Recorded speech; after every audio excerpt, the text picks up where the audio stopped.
Israel is in its worst condition ever.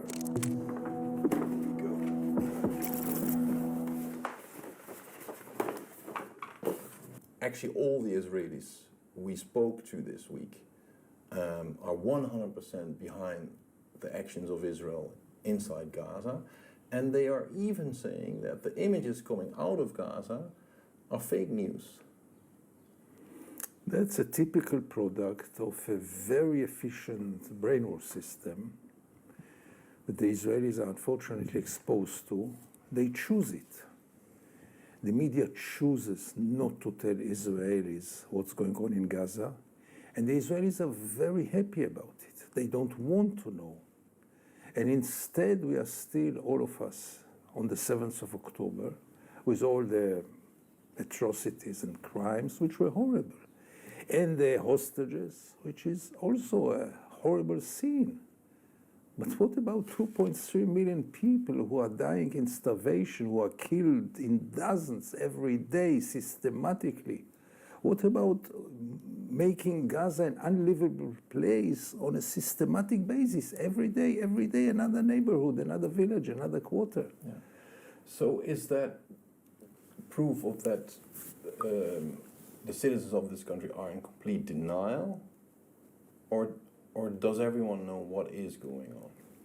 Israel is in denial for many years because they deny also the occupation. For them, the occupation is a normal phenomena.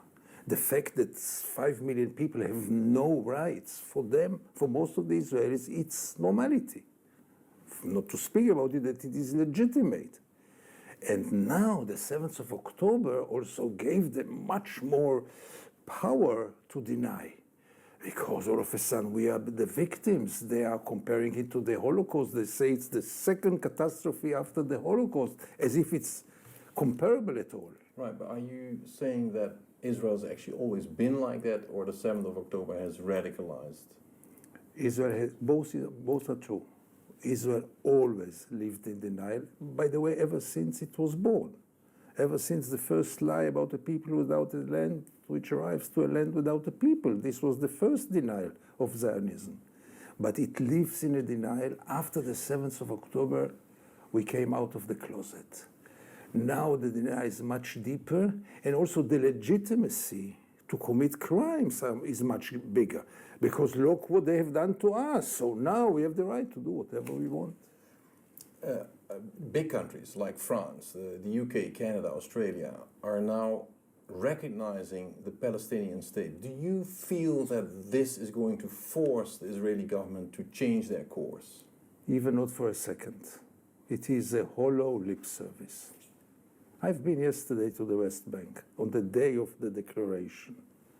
What do you think changed there? There is no Palestinian state, and unfortunately I think there will never be one.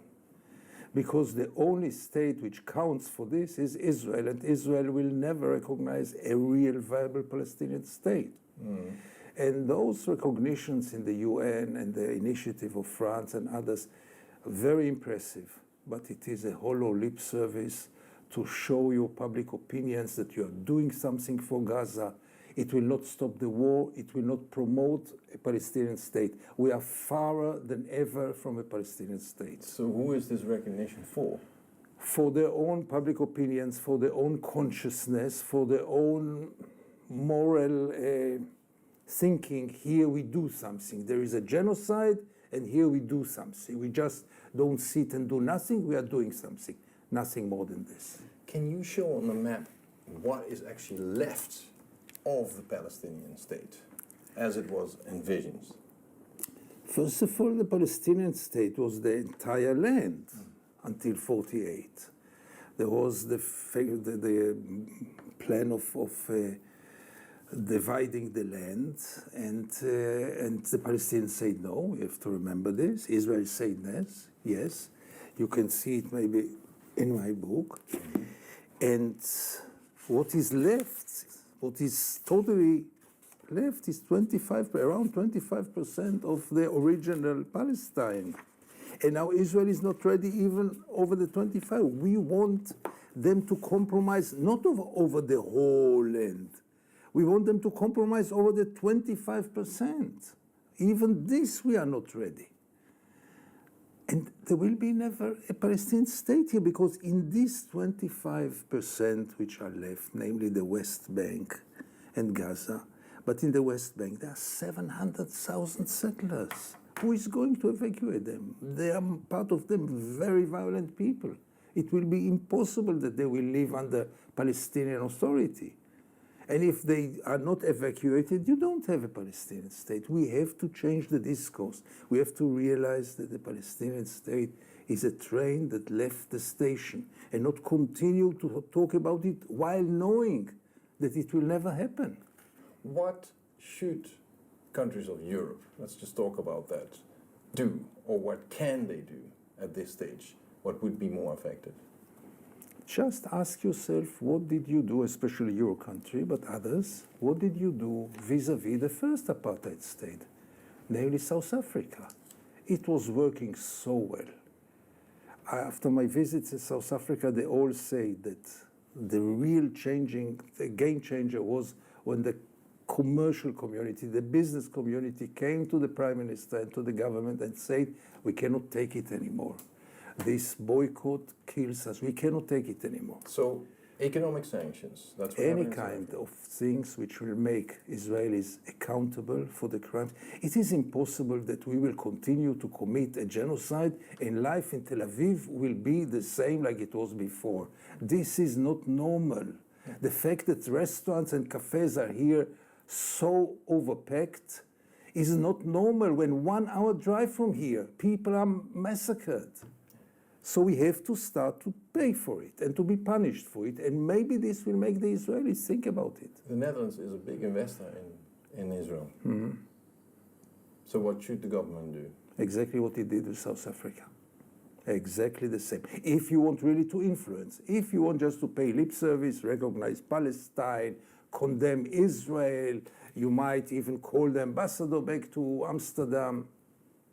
This will not affect Israel. What if they don't do anything? What will be the consequence of the reputation of the European Union? I don't think it's about, with all due respect, the reputation of Europe doesn't interest me. What will be is that Gaza will be totally ethnic cleansed. There will be no Palestinians living in Gaza. I don't know where will they send them. Part of them will be killed, part of them will be expelled, and there will be this bonanza that they talk about, the Riviera that Donald Trump talks about, which will never happen. There will be this Riviera in Gaza, and people will make money out of Gaza, and 2.3 million people will starve somewhere else. Yeah. You have been a very outspoken critic to this government. You write this in columns. In your book also, you actually wrote that the 7th of October attack was the result of the arrogance of Israel. Yeah. What happens if you write these things? I mean, socially, where you live, your friends, your family. For sure, it was the hardest 2 years in my life. I write those things for many years, but I was never so lonely. You become more alienated, because by the end of the day, those young people that I see in the streets who come from Gaza, they all committed crimes there. All of them committed crimes there. It's not very pleasant to be in a place where you know that you are surrounded by parents and friends and cousins and I don't know what, who committed those crimes on a daily basis. Yeah. I told an Israeli colleague of ours that I was going to interview you, and he said, why is the international press always going to Gideon Levy? Because he's such a minority voice, Absolutely. Actually, in Israel. I used to appear very often on Israeli TV. I participate in a panel 2-3 times a week in prime time. Ever since the war started, I was twice on Israeli TV. I'm on all the outlets in the world except of Israeli TV. Nothing. You feel the isolation. Can Israel come back from this, from everything that we're seeing now? The truth is that I would love to say that yes, that tomorrow will be a new day and we'll have a better government and everything will be solved. I don't see how we are getting out of this. I don't see how. It's in many ways irreversible. the damages to the society, the damages to Israel's democracy, the democracy for the Jews, the damages for Israel's image in the world, the damage for so many fields is irreversible. Even if Netanyahu will go, and he will go apparently one day, all the alternative candidates, they all support the war, they all support the genocide, they all support the ethnic cleansing, they all support the apartheid, they all support the occupation. Even not one of them was even in favor of the recognition of Europe in the Palestinian state. None of the opposition leaders, no one was in favor of this step, which is just a symbolic step, yeah? So do you really think that Israel will be saved by a different alternative government?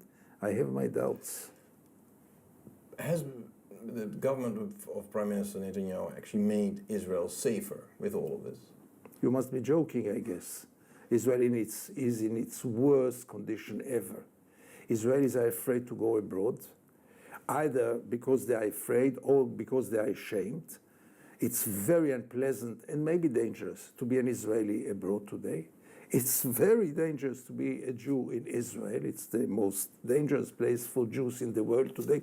No doubt about it. Most of the Jews who were killed in the last 2 years were here, obviously, and will continue to be here. Sirens are still from time to time sending us to the shelter in the middle of the night. What do you mean safer? Well, if that's true, why is he still so popular in the polls then? Because when you are brainwashed, you are not rational. Because you are still motivated by this urge to punish Gaza for the 7th of October, as if the 7th of October is the only crime here. Who's accountable in Israel? All the Israelis.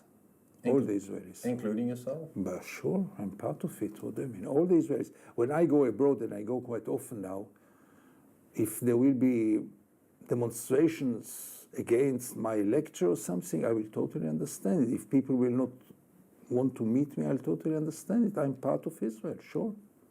I never left. I never thought about leaving. I'm Israeli like any other one, and I carry all the responsibility like any other Israeli, and we all carry a very, very deep and long responsibility, because it didn't start on the 7th of October, our crimes.